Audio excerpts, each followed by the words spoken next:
ஜனங்கள் மோசேயிடம் சொன்ன விண்ணப்பம். மலை அக்கினியாய் எரிகையில் இருளின் நடுவிலிருந்து உண்டான சத்தத்தை நீங்கள் கேட்டபோது கோத்திர தலைவரும் மூப்பருமாகிய நீங்கள் எல்லாரும் என்னிடத்தில் வந்து, இதோ நம்முடைய தேவனாகிய கர்த்தர் நமக்கு தம்முடைய மகிமையையும் தம்முடைய மகத்துவத்தையும் காண்பித்தார். அக்கினி நடுவிலிருந்து உண்டான அவருடைய சத்தத்தையும் கேட்டோம். தேவன் மனுஷனோட பேசியும் அவன் உயிரோடு இருக்கிறதை இந்நாளிலே கண்டோம். இப்பொழுது நாங்கள் சாவானேன், இந்த பெரிய அக்கினி எங்களை பட்சிக்குமே. நாங்கள் இன்னும் நம்முடைய தேவனாகிய கர்த்தரின் சத்தத்தை கேட்போமாகில் சாவோம். நாங்கள் கேட்டது போல அக்கினி நடுவிலிருந்து பேசுகிற ஜீவனுள்ள தேவனுடைய சத்தத்தை மாம்சமானவர்களில் யாராவது கேட்டு உயிரோடு இருந்தது உண்டோ?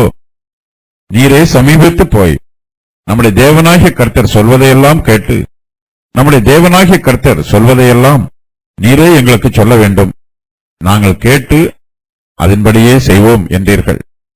கர்த்தர் இஸ்ரவேல் புத்திரருக்கு தம்முடைய வார்த்தைகளை மலையிலே அக்கினியிலும் மேகத்திலும் காரிருளிலும் இருந்து சொல்கிறார். அந்த மலை அக்கினியாய் எரிகையில் இருளின் நடுவிலிருந்து உண்டான சத்தத்தை அவர்கள் கேட்டபோது அவர்கள் எல்லோரும் பயப்படுகிறார்கள்.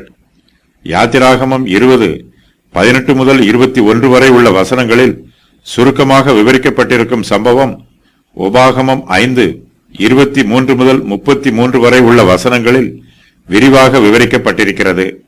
மோசே தேவனுக்கும் இஸ்ரவேல் புத்திரருக்கும் நடுவில் மத்தியஸ்தராக இருக்கிறார். தேவன் இஸ்ரவேல் புத்திரரின் விண்ணப்பத்தை அங்கீகரிக்கிறார்.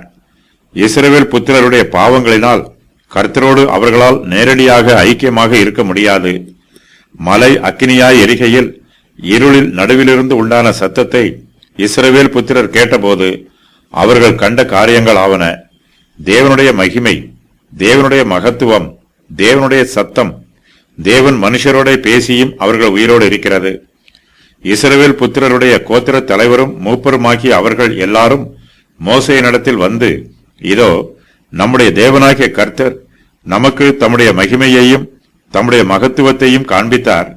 அக்கினியின் நடுவிலிருந்து உண்டான அவருடைய சத்தத்தையும் கேட்டோம். தேவன் மனுஷனோட பேசியும் அவன் உயிரோடு இருக்கிறதை இந்நாளிலே கண்டோம் என்று சொல்லுகிறார்கள். அவர்கள் மேலும் மோசேயை நோக்கி, இப்பொழுது நாங்கள் சாவானேன், இந்த பெரிய அக்கினி எங்களை பட்சிக்குமே. நாங்கள் இன்னும் நம்முடைய தேவனாகிய கர்த்தரின் சத்தத்தை கேட்போமாகில் சாவோம் என்றும் சொல்லுகிறார்கள். கர்த்தரின் சத்தத்தை கேட்போமாகில் சாவோம் என்பது புறஜாதி மார்க்கத்தின் நம்பிக்கை. இதற்கு வேதாகமத்தில் ஆதாரம் எதுவும் இல்லை.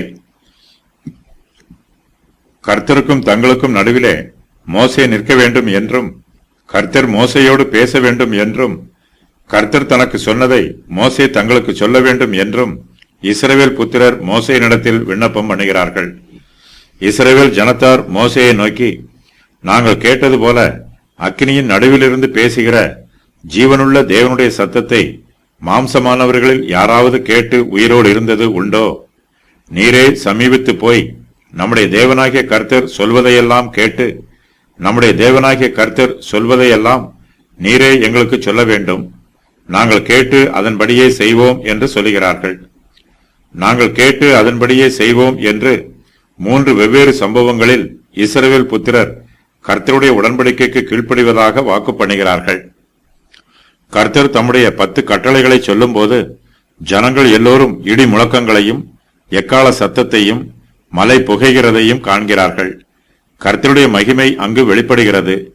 ஜனங்கள் பின்வாங்கி தூரத்திலே நிற்கிறார்கள். கர்த்தருடைய மகிமைக்கு முன்பாக இஸ்ரவேல் ஜனங்கள் தங்களை வெகுவாய் தாழ்த்துகிறார்கள். சுவிசேஷத்தின் மூலமாய் மனுஷருடைய ஆத்துமாக்களுக்கு ஆறுதல் கிடைக்கும். அது தெய்வீக ஆறுதல்.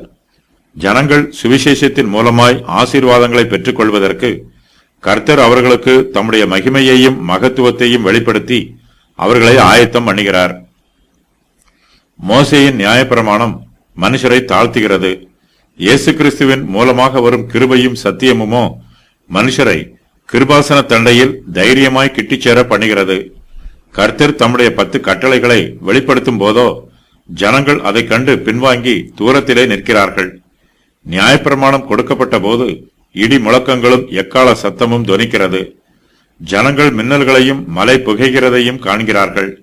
இதன் மூலமாக தேவனுடைய பரிசுத்தமும் அவருடைய பிரமாணத்தின் பரிசுத்தமும் இஸ்ரவேல் ஜனத்தாருக்கு வலியுறுத்தப்படுகிறது. ஜனங்கள் இதை கண்டும் கேட்டும் பயப்படுகிறார்கள். இதற்கு முன்பு இஸ்ரவேல் ஜனங்கள் கர்த்தர் குறித்திருந்த எல்லையை கடந்து அவரிடத்தில் வர முயற்சி பண்ணினார்கள். ஆனால் இப்போதோ ஜனங்கள் பின்வாங்கி போய் தூரத்திலே நிற்கிறார்கள். இந்த காட்சி மோசே நான் மிகவும் பயந்து நடுங்குகிறேன் என்று சொல்லத்தக்கதாக அவ்வளவு பயங்கரமாய் இருந்தது.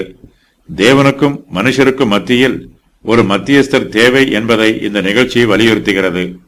இஸ்ரவேல் புத்திரர் எல்லாரும் இடி முழக்கங்களையும் மின்னல்களையும் எக்கால சத்தத்தையும் மலை புகைகிறதையும் கண்டு மிகவும் பயப்படுகிறார்கள்.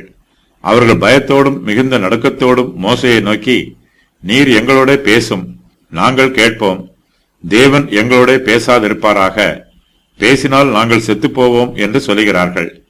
எக்கால முழக்கத்தினிடத்திற்கும் வார்த்தைகளுடைய சத்தத்தினிடத்திற்கும் நீங்கள் வந்து சேரவில்லை. அந்த சத்தத்தை கேட்டவர்கள் பின்னும் தங்களுக்கு வார்த்தை சொல்லப்படாதபடிக்கு வேண்டிக் கொண்டார்கள். எபிரெயர் 12:19. இஸ்ரவேல் புத்திரர் மிகுந்த பயத்தினாலே தேவன் தங்களோடு பேசக்கூடாது என்று சொல்லுகிறார்கள். ஆனாலும் மோசே தங்களோடு பேச வேண்டும் என்றும் அவர்கள் எதிர்பார்க்கிறார்கள். இக்காலத்திலும் விசுவாசிகளில் சிலர் பரிசுத்த ஆவியானவர் தங்களோட நேரடியாக பேசக்கூடாது என்றும் அவர் தங்களுக்கு பிடித்தமான ஊழியக்காரர் மூலமாக பேச வேண்டும் என்றும் எதிர்பார்க்கிறார்கள்.